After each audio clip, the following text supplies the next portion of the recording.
Bonjour bien-aimés, bonjour à tous, bonjour à ceux qui m'ont suivi depuis le début jusqu'à aujourd'hui, bonjour aux nouvelles personnes qui commencent à me suivre. Je vous remercie pour votre confiance et pour votre bienveillance. Aujourd'hui, Esther, moi pour moi, a un an. Un an que j'ai commencé mes vidéos sur YouTube.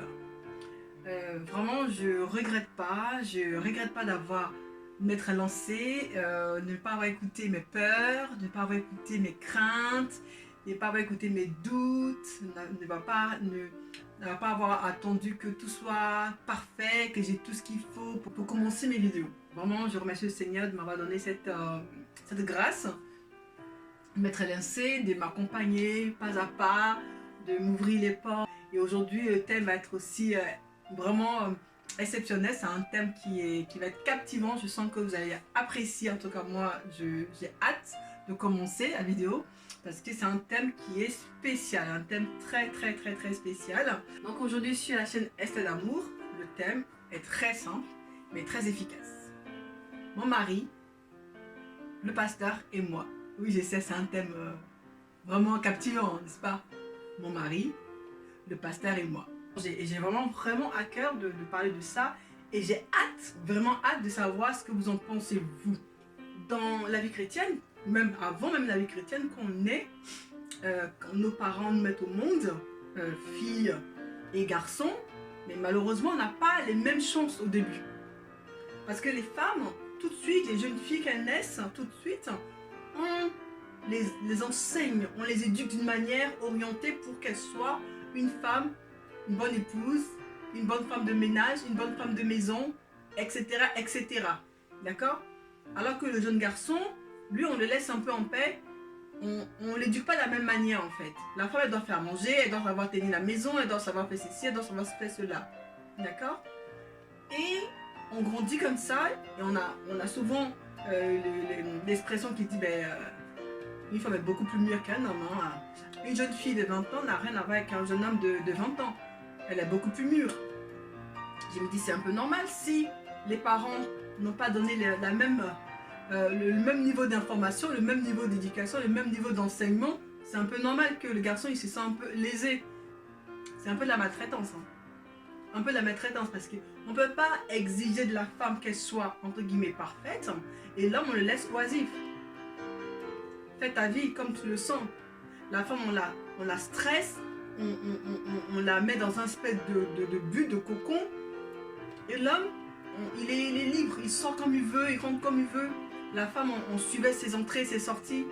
Ça a toujours été comme ça. Là, on grandit, on est de nouveau, l'homme et la femme. Dans l'église, on se retrouve encore les mêmes choses. C'est-à-dire que, effectivement, dans l'église, la femme est toujours poussée vers le haut, vers l'avant. Et l'homme est toujours assis sur la chaise en train d'attendre que ça se passe. S'il n'est pas homme de Dieu, s'il n'est pas pasteur, s'il n'est pas prophète, s'il n'est pas ceci, s'il n'est pas cela, l'homme il est tranquille. Il y a plein de programmes dans l'assemblée pour les femmes.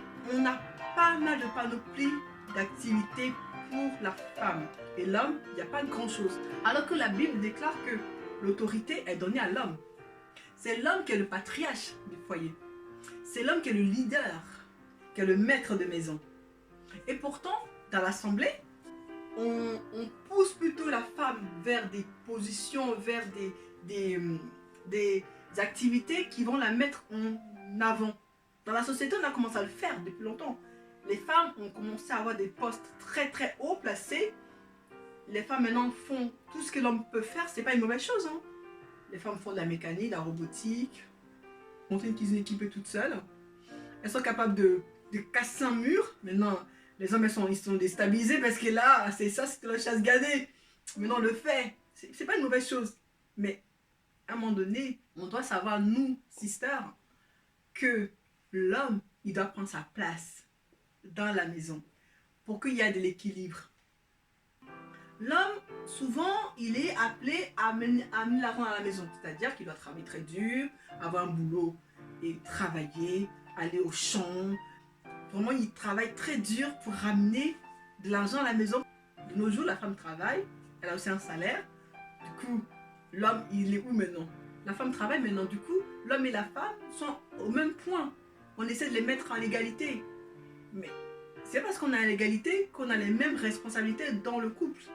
Non, chacun a ses responsabilités, chacun a son rôle à jouer. Si on respecte ces rôles-là, on sera équilibré et le mariage durera. Parce que l'homme est le chef de famille. L'homme est le chef de famille. Il n'est pas censé seulement nous donner la nourriture physique, bien aimé, mais aussi la nourriture spirituelle. Parce que c'est lui le chef de maison. Le maître de maison, l'autorité, le patriarche d'une maison, c'est l'homme. Du coup, il n'a pas seulement le rôle financier, mais aussi un rôle spirituel.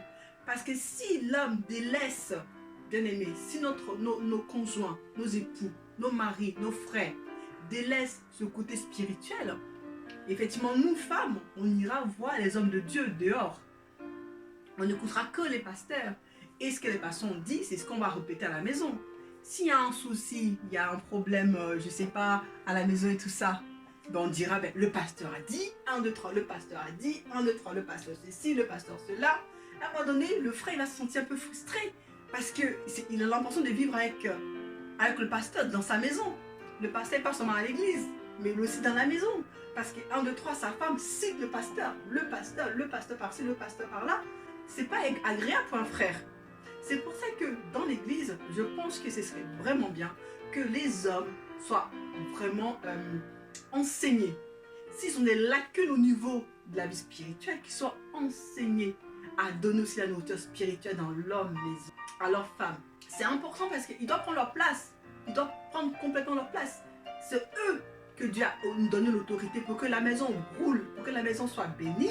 Il faut que l'homme joue son rôle. Il faut que nous, sisters, on doit accompagner nos maris dans cette voie-là, les encourager à aimer la parole de Dieu, les encourager à chercher, à fouiller, pour nous nourrir aussi spirituellement et non seulement matériellement, financièrement, mais spirituellement aussi. Ils doivent prendre leur place parce que dans le monde, on essaie de casser le foyer de la famille en mettant la femme devant, en poussant la femme devant, en donnant des aides à la femme pour qu'elle puisse délaisser son mari, délaisser son compagnon, puis délaisser son mari en te donnant des aides, une petite maison, un peu de sous.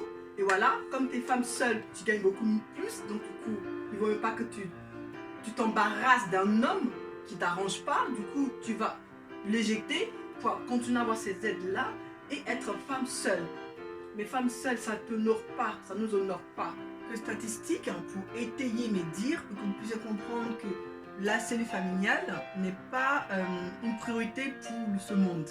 Au contraire, ils cherchent à détruire cette cellule familiale, détruire le noyau de la famille. Donc, j'ai eu quelques statistiques, j'aimerais partager avec vous. Depuis 1965 jusqu'à 2013, vous puissiez voir l'évolution. C'est incroyable. Parce que moi, je vois que en 2013, il y a eu 2,1 millions de mariages qui ont été célébrés, dont 943 000 divorces ont été prononcés. Ce qui revient à ce qui équivaut à 4,1 mariages pour 1000 personnes et 1,9 divorces pour 1000 personnes. Dans l'Union des 28, depuis 1965, le taux de mariage a diminué de plus de 50%. En termes relatifs, ça équivaut à 7,8 mariages pour 1000 habitants en 1965 à 4,1 mariages en 2013. De 7,8 couples en train d'être détruits. On met des lois pour nous détruire. Et nous, les femmes, on ne voit pas. On dit oui, mais aussi on a droit. Égalité, oui, le même salaire, ça me va. Hein. Il n'y a pas ça. Il y a quoi d'autre? Le reste, on n'a pas vraiment besoin. Hein. Parce que le foyer est en train de... Ils mettent le feu dans notre foyer. Ils mettent le feu dans notre maison. Avec leur loi d'égalité, là. Donc vous voyez, c'est incroyable parce qu'on doit se réveiller, enfants de Dieu. Réveillons-nous. Les chiffres sont criants. On parle de 7,9 à 4,1. De 0,8 à 1,9. C'est vraiment incroyable. Donc vraiment, réveillons-nous. L'Union européenne a vraiment mis des lois pour faciliter le divorce. Ce qui fait que maintenant, le divorce est devenu quelque chose de naturel. C'est tranquille. Tu veux divorcer, mais tu divorces. Hein. Tu ne cherches même pas à pardonner. Tu ne cherches même pas à donner une chance. C'est plus facile de divorcer parce qu'il y a des aides et tout ça. Donc faisons attention, vraiment bien aimé, faisons attention. Le monde ne veut pas forcément que du bien. En tout cas, soyez bénis et persévérants, résistants. On va y arriver. Dieu est vivant. Dieu n'est pas mort. Comptons sur notre Père. Il est capable de restaurer notre foyer. Comptons sur Dieu, il est capable de restaurer. C'est lui l'auteur du mariage. Donc, comptons sur lui. Si notre foyer est en péril, comptons sur lui. Comptons sur notre Père. On a besoin de mari. L'enfant a besoin de son père. La femme a besoin de son mari pour évoluer sainement. On fait tout pour nous casser. On ne voit pas, malheureusement, c'est tellement subtil qu'on ne voit pas que si on continue à rejeter nos hommes, la société va se perdre. En fait, le diable a compris que la femme, si il pousse la femme devant, l'homme il va se sentir déstabilisé. Il va plus sentir où est sa place. Il va se chercher, il va pas se trouver. Parce que maintenant, on est même dans l'église, les femmes sont complètement dans beaucoup de domaines. À un moment donné, bien aimé, on doit vraiment commencer à faire profil bas. Laissons nos bien-aimés à leur place de leader. On les accompagne, on les conseille, on est des femmes sages à leur côté, mais en aucune manière on doit prendre leur position, on doit prendre leur place. C'est pas à nous d'être les leaders, d'être les autorités dans l'église. Ce sont les hommes. Que ça nous plaise ou ça ne nous plaise pas, la parole de Dieu est claire. Ce sont eux qui doivent être à cette place-là pour que nous soyons aussi heureuses, pour que nous soyons détachés, qu'on puisse faire ce que nous, on doit faire. Parce qu'on ne doit pas faire leur rôle à leur place. Chacun a sa place. Si nous respectons nos places, nous serons équilibrés et effectivement, on sera heureuse et on aura un mariage qui sera béni, un mariage qui sera prospère, un mariage qui sera honoré de Dieu. Après, tout roulera. Mais nos bien-aimés, soyez leaders, soyez maîtres de maison, soyez les patriarches de votre foyer. C'est vous qui avez l'autorité. Alors prenez place, prenez votre pouvoir. Prenez le pouvoir, nous sommes là pour vous aider, mais nous ne sommes pas là pour votre place. Ce n'est pas notre place. Notre place, c'est à vos côtés, pour vous aider à avancer. J'espère que cette vidéo va vous bénir. Vraiment, j'ai hâte d'avoir vos réactions parce que ce n'est pas des thèmes qu'on aborde souvent. L'homme doit être enseigné vraiment, que les pasteurs prennent le temps d'enseigner les hommes véritablement à être des hommes, comment se comprendre dans le foyer, comment réagir par rapport à telle situation, que ce soit dans le foyer ou dans le travail ou dans la société. L'homme doit reprendre sa place de leader, doit reprendre sa place d'homme et se sentir homme fier de l'être et ne pas être déstabilisé parce que tout se mélange. La femme est en train de prendre la place et on ne sait plus où est qui. Et beaucoup de femmes leaders dans ce monde sont souvent seules et célibataires ou divorcées. C'est affolant, il y a trop de divorces dans l'église. Le corps de Christ a tellement de divorces qu'à un moment donné, soyons humbles, bien aimés. Soyons humbles, on reprend les choses. N'écoutons pas le diable, ne laissons pas influencer par l'égalité. L'égalité, si ça ne t'arrange pas, il faut laisser tomber. Si ça ne t'arrange pas, tu laisses tomber.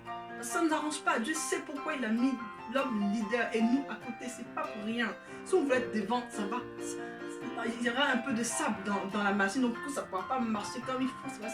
Ça va se casser. Et c'est dommage, parce que Dieu ne l'a pas créé pour qu'on soit malheureux. Il veut que la maison soit bénie.